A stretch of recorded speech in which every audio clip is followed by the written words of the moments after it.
कशी मित्रांनो जबरदस्त सवय बघू शकता। ॲट अ टाइम सगळ्या शेळ्या बाहेर येऊन लघवी करतात। रात्रभर तुम्हाला सांगतो गोठा ओला होत नाही। आता हे बघू शकता तुम्ही, ॲट अ टाइम टोटलच्या टोटल हे बघा, गोठा कोरडा ना कोरडाच आहे। आता इथं हे जे ओलं होईल होतं हे पहिलं ओलं होतं, बाकी बघू शकता तुम्ही गोठा एकदम कोरडा आहे।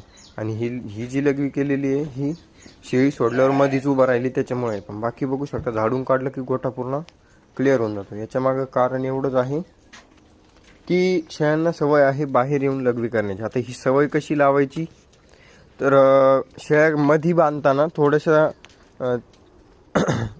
बाहेर दावण करायची। एक बाहेरच्या दावणीला बांधेल असल्या घंटा 2 घंटे चारून आणल्या की 1 घंटा 2 घंटे त्या दावणीला बांधून ठेवायच्या।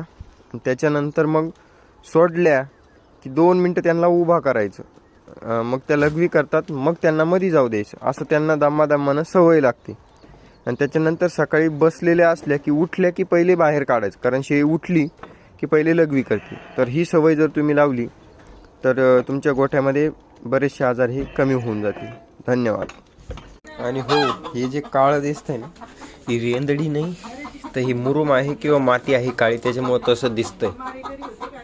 बघू शकता आता येऊन बसल्यामध्ये शेळ्या, काळी माती टाकल्यामुळे ते काळं दिसतंय, नाही तर माणसाला रेंदडी काय।